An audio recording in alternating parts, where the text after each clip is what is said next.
qu'on demande à une liaison numérique, qu'elle soit analogique ou numérique d'ailleurs, c'est assez peu de choses. C'est d'une part d'être robuste, c'est-à-dire de faire ce qu'elle est censée faire, quel que soit l'environnement ou les changements d'environnement. C'est aussi de pouvoir véhiculer dans de bonnes conditions le signal audio qu'elle est censée amener jusqu'à la sortie du récepteur. Et puis, si au passage on peut bénéficier de quelques petits bonus sous forme de fonctionnalités supplémentaires, eh bien, on ne crachera pas sur son plaisir. Les avantages de la modulation numérique, déjà en termes de robustesse, il faut simplement penser que lorsqu'on établit une liaison analogique, par exemple, pour que cette liaison passe bien et soit stable, fiable, robuste, il faut que le signal reçu par le récepteur soit au minimum de l'ordre de 30 décibels supérieur à une éventuelle interférence qui aurait lieu à la même fréquence ou à une fréquence proche. Dans le cas de la modulation numérique, alors on peut dire que cette liaison analogique a besoin d'un rapport signal-bruit de l'ordre de 30 décibels minimum. Dans le cas d'une liaison numérique, le rapport signal-bruit minimum requis est de l'ordre de 10 décibels seulement. Ça fait une différence de 20 dB, ce qui en termes de rapport de puissance fait un rapport à peu près de 1 à 100. Donc sur un plan purement théorique, on peut dire que la modulation numérique est 100 fois moins sensible aux problèmes d'interférence et d'intermodulation. Si on prend le cas par exemple d'un récepteur ZAXCOM qui a une largeur de bande de 200 mégas, imaginons que je cale deux systèmes d'émission numériques en respectant une différence de 20 mégas entre les deux. Mon collègue qui est équipé d'une liaison analogique va s'installer. S'il émet à une puissance identique et qu'il est à la même distance de mon récepteur, le signal reçu par mon récepteur sera du même ordre. Si un quatrième larron arrive avec une liaison analogique également, mais peut-être moins puissante ou de même puissance mais située un peu plus loin, le signal reçu par mon récepteur sera évidemment atténué. Dans cette configuration qu'on voit là, il n'y a absolument aucun problème de fonctionnement entre aucun des quatre émetteurs. Lorsque ces quatre émetteurs émettent simultanément, ils risquent de produire des espèces de fréquences fantômes qu'on appelle des produits d'intermodulation. Donc ces produits d'intermodulation sont d'amplitude inférieure évidemment au signal principal et on peut les retrouver fonction des fréquences de départ à des endroits très différents du spectre. On voit sur l'échelle de gauche l'intensité de la modulation reçue pour chacun de ces équipements et également pour l'intermodulation. Avec un système numérique, je vais pouvoir caler tous mes autres canaux entre A et C, par exemple, c'est-à-dire avoir une largeur utile de l'ordre de 10 mégas. Je pourrais faire la même chose entre C et B. En supposant que je prends un pas de réglage entre les différentes machines de 1 méga, je pourrais mettre environ une dizaine d'émetteurs entre A et C et une dizaine d'émetteurs entre C et B. Mes autres collègues qui utilisent des systèmes analogiques n'auront pas tout à fait cette chance et la gamme dans laquelle ils pourront caler leurs autres émetteurs va être beaucoup plus réduite. Donc le principal intérêt de la modulation numérique sur un plan théorique, mais ça se vérifie évidemment au plan pratique et fort heureusement, c'est qu'on peut avoir une beaucoup plus forte densité de canaux et également une liaison d'une plus grande robustesse. On a une idée déjà de rapport entre analogique, numérique, combien de liaisons peuvent coexister dans un espace donné? Alors si on est exclusivement en numérique, qu'on prenne un récepteur qui est capable d'une largeur de bande de 200 mégas, on est théoriquement capable de mettre entre 200 et 250 fréquences. Alors, il suffit de les espacer de au minimum 700 kHz. Pour la rapidité de la configuration, c'est mieux de raisonner en termes de pas de 1 méga on risque moins de faire d'erreurs de calcul. Mais ce n'est pas la seule technologie qui est utilisée par la modulation numérique pour augmenter sa robustesse. On a, comme en analogique, le diversity d'antenne, évidemment. On a aussi des dispositifs de correction d'erreurs qui fonctionnent de la même façon que sur un lecteur de CD, par exemple. Donc des petits drops dans la transmission seront très facilement récupérés au niveau du récepteur. Ça, évidemment, ça ne marche que pour les infimes petits accidents. On a une autre stratégie qui consiste à utiliser un double récepteur. Et quand je dis diversité de récepteurs, ça n'est pas exactement le fait de pouvoir choisir la sortie du meilleur des deux récepteurs, ce qu'on fait généralement en analogique, c'est de pouvoir combiner les sorties de chacun des deux récepteurs. C'est-à-dire à la limite d'avoir un signal intègre à partir de deux signaux qui sont partiellement intègres, qui risquent d'avoir des petites détériorations, pour autant que ces détériorations ne soient pas au même endroit du train numérique.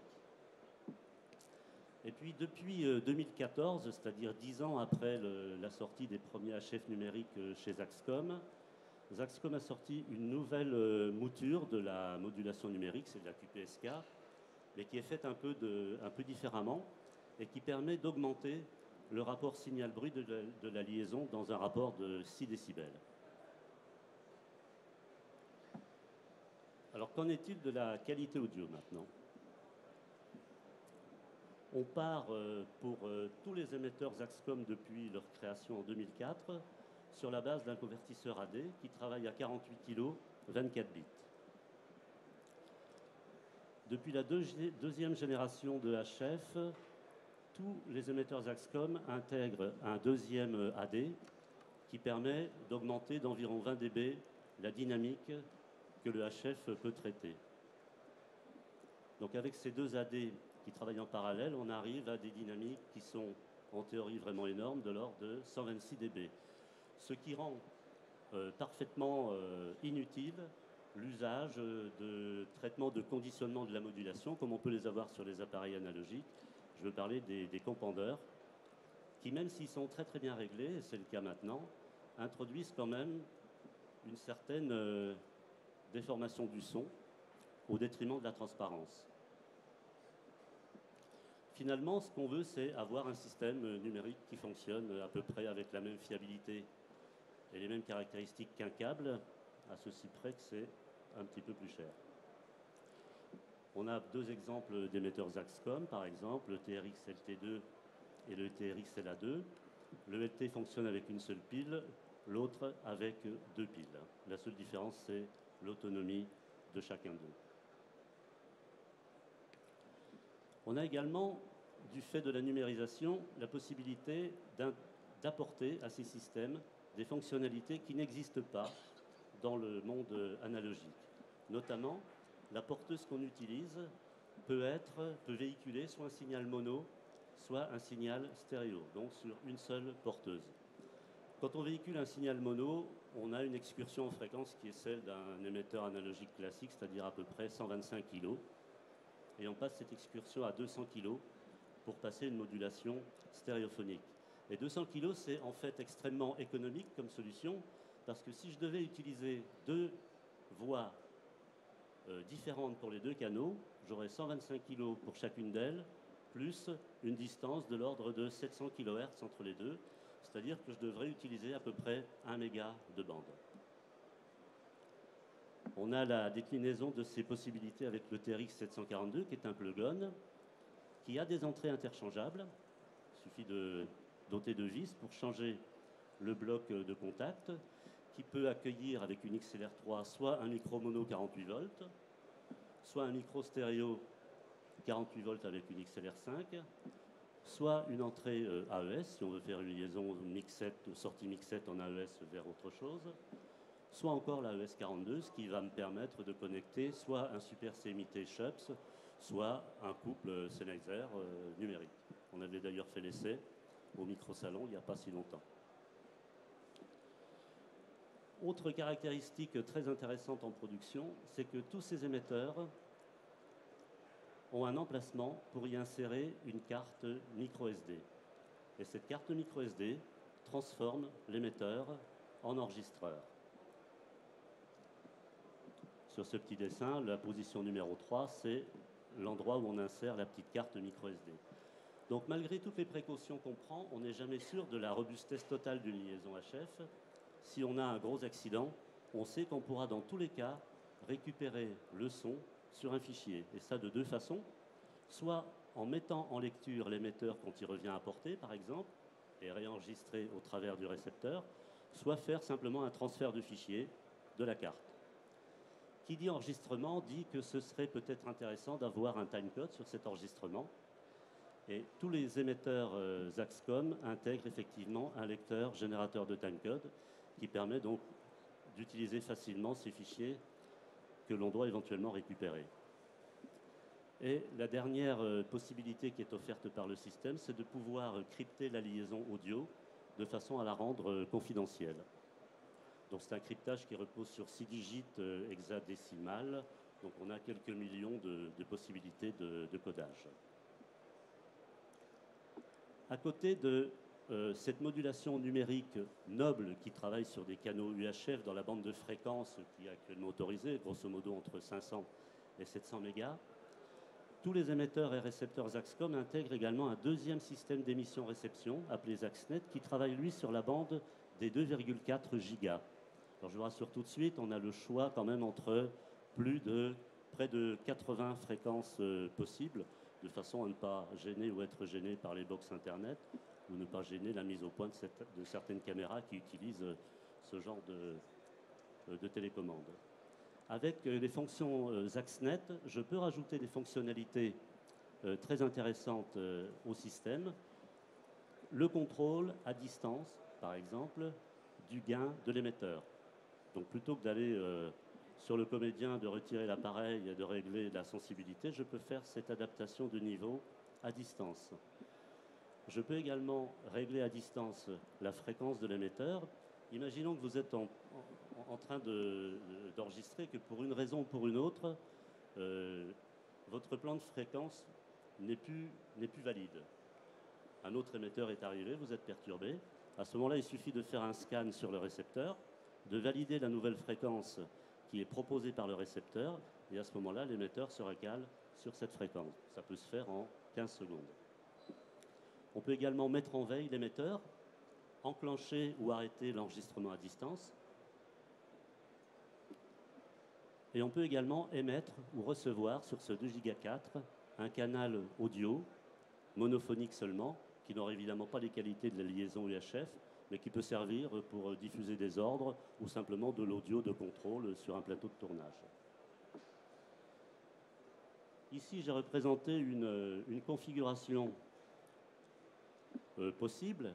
Je pars de 12 émetteurs, mono, mettons. Je les branche tous. Pardon.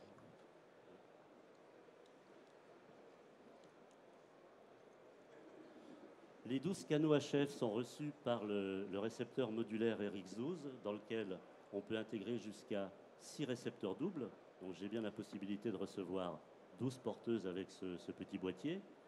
Notez au passage que je pourrais avoir à ce moment-là 12 émetteurs stéréo également. Et je pourrais ressortir du RX12 jusqu'à 24 canaux audio. Je peux contrôler à partir du RX12 les fréquences et les gains de tous les émetteurs.